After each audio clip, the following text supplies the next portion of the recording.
विक्रम और बेताल परिचय। बहुत पुरानी बात है। धारा नगरी में गंधर्व सेन नाम का एक राजा राज करता था। उसके 4 रानियां थीं।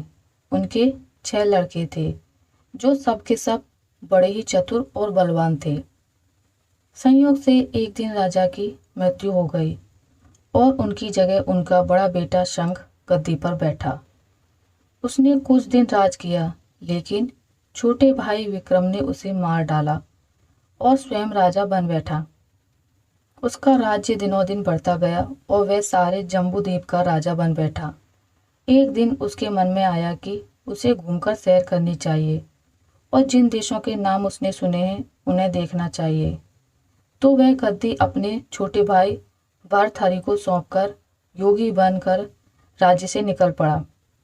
उस नगर में एक ब्राह्मण तपस्या करता था। एक दिन देवता ने प्रसन्न होकर उसे एक फल दिया और कहा कि इसे जो भी खाएगा वह अमर हो जाएगा। ब्राह्मण ने वह फल लाकर अपनी पत्नी को दिया और देवता की बात भी बता दी। ब्राह्मणी बोली, हम अमर होकर क्या करेंगे, हमेशा भीख मांगते रहेंगे, इससे तो मरना ही अच्छा है। तुम इस फल को ले जाकर राजा को दे आओ और बदले में कुछ धन ले आओ। यह सुनकर ब्राह्मण फल लेकर राजा भर्तहरि के पास गया और सारा हाल कह सुनाया। भर्तहरि ने फल ले लिया और ब्राह्मण को 1 लाख रुपए देकर विदा कर दिया। भर्तहरि अपनी एक रानी को बहुत चाहता था। उसने महल में जाकर वह फल उसी को दे दिया। रानी की मित्रता शहर कोतवाल से थी। उसने वह फल कोतवाल को दे दिया। कोतवाल एक वेश्या के पास जाया करता था। वह उस फल को उस वेश्या को दे आया। वेश्या ने सोचा कि यह फल तो राजा को खाना चाहिए। वह उसे लेकर राजा भर्तहरि के पास गई और उसे दे दिया। भर्तहरि ने उसे बहुत सा धन दिया, लेकिन जब उसने फल को अच्छी तरह से देखा तो पहचान लिया। उसे बड़ी चोट लगी, पर उसने किसी से कुछ कहा नहीं। उसने महल में जाकर रानी से पूछा कि तुमने उस फल का क्या किया। रानी ने कहा, मैंने उसे खा लिया। राजा ने वह फल निकालकर दिखा दिया। रानी घबरा गई और उसने सारी बात सच सच कह दी। भर्तहरि ने पता लगाया तो उसे पूरी बात ठीक ठीक मालूम हो गई। वह बहुत दुखी हुआ। उसने सोचा, यह दुनिया माया जाल है, इसमें अपना कोई नहीं। वह फल लेकर बाहर आया और उसे धुलवाकर स्वयं खा लिया। फिर राजपाट छोड़ योगी का भेष बना जंगल में तपस्या करने चला गया। भर्तहरि के जंगल में चले जाने से विक्रम की गद्दी सूनी हो गई। जब राजा इंद्र को यह समाचार मिला तो उन्होंने एक देव को धारा नगरी की रखवाली के लिए भेज दिया। वह रात दिन वहीं रहने लगा। भर्तहरि के राजपाट छोड़कर वन में चले जाने की बात विक्रम को मालूम हुई तो वह लौटकर अपने देश में आया। आधी रात का समय था। जब वह नगर में घुसने लगा तो देव ने उसे रोका। राजा ने कहा, मैं विक्रम हूँ, यह मेरा राज है, तुम रोकने वाले कौन होते हो। देव बोला, मुझे राजा इंद्र ने इस नगर की रक्षा के लिए भेजा है। तुम सच्चे राजा विक्रम हो तो आओ, पहले मुझसे लड़ो। दोनों में लड़ाई हुई। राजा ने जरा सी देर में देव को हरा दिया। तब देव बोला, हे राजन, तुमने मुझे हरा दिया, मैं तुम्हें जीवन दान देता हूँ।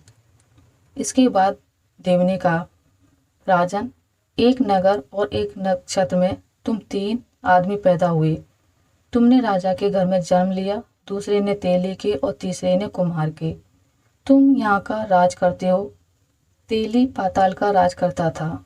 कुमार ने योग साध कर तेली को मारकर शमशान में पिशाच बन सिरसा के पेड़ से लटका दिया है।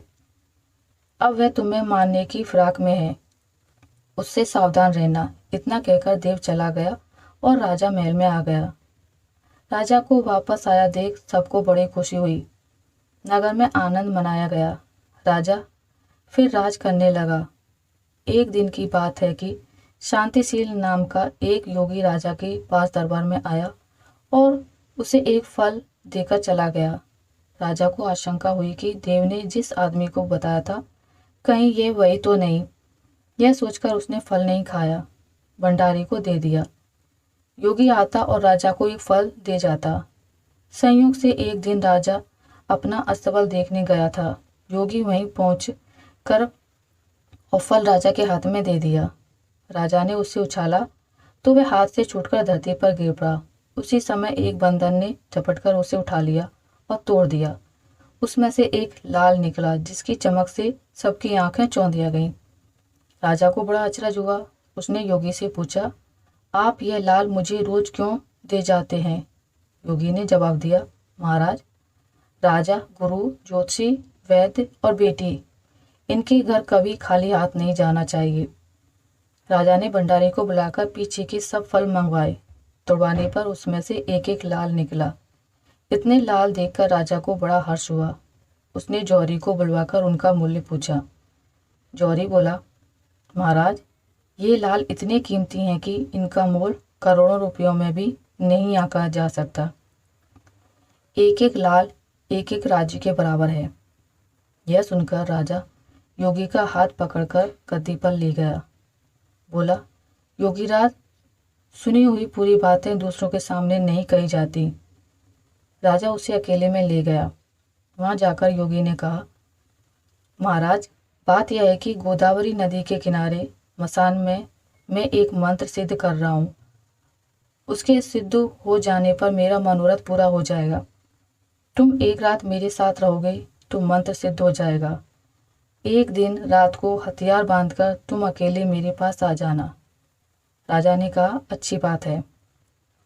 इसके उपरांत योगी दिन और समय बताकर अपने मठ में चला गया। वह दिन आने पर राजा अकेला वहां पहुंचा।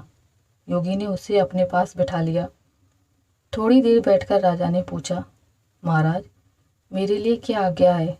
योगी ने कहा, राजन, यहाँ से दक्षिण दिशा में 2 कोस की दूरी पर मसान में एक सिरस के पेड़ पर एक मुर्दा लटका है। उसे मेरे पास ले आओ। तब तक मैं यहाँ पूजा करता रहूँगा। यह सुनकर राजा वहाँ से चल दिया। बड़ी भयंकर रात थी। चारों ओर अंधेरा फैला था। पानी बरस रहा था। भूत प्रेत शोर मचा रहे थे। सांप आ आकर पैरों में लिपटते थे। लेकिन राजा हिम्मत से आगे बढ़ता गया। जब वह मसान में पहुंचा तो क्या देखता है कि शेर दहाड़ रहे हैं, हाथी चिंगाड़ रहे हैं, भूत प्रेत आदमियों को मार रहे हैं। राजा बेधड़क चलता गया और सिरस के पेड़ के पास पहुंच गया। पेड़ जड़ से फुनगी तक आग से दहक रहा था।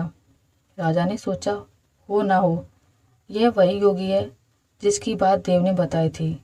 पेड़ पर रस्सी से बंधा मुर्दा लटक रहा था। राजा पेड़ पर चढ़ गया और तलवार से रस्सी काट दी। मुर्दा नीचे गिर पड़ा और दहाड़ मार मार कर रोने लगा। राजा ने नीचे आकर पूछा, तू कौन है? राजा का इतना कहना था कि वह मुर्दा खिलखिलाकर हंस पड़ा। राजा को बड़ा अचरज हुआ। तभी वह मुर्दा फिर पेड़ पर जा लटका। राजा फिर चढ़कर ऊपर गया और रस्सी काट मुर्दे को बगल में दबा नीचे आया। बोला, बता तू कौन है? मुर्दा चुप रहा। तब राजा ने उसे एक चादर में बांधा और योगी के पास ले चला। रास्ते में वह मुर्दा बोला, मैं बेताल हूँ, तू कौन है और मुझे कहाँ ले जा रहा है? राजा ने कहा, मेरा नाम विक्रम है, मैं धारा नगरी का राजा हूँ, मैं तुझे योगी के पास ले जा रहा हूँ।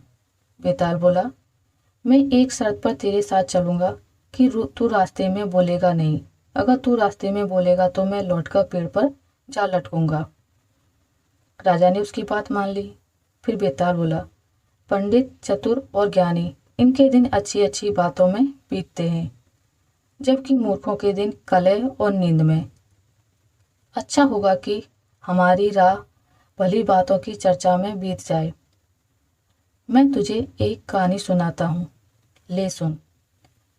इसके आगे की कहानी अगली वीडियो में। तो दोस्तों, आपको मेरी आज की वीडियो कैसी लगी मुझे कमेंट करके ज़रूर बताइएगा। अगर आपको ये वीडियो अच्छी लगी है तो इसे लाइक करें, ज़्यादा से ज़्यादा शेयर करें, और अगर आप मेरे चैनल पर नए हैं तो इसे सब्सक्राइब करना ना भूलें। मिलते हैं एक नई कहानी के साथ, तब तक के लिए नमस्कार।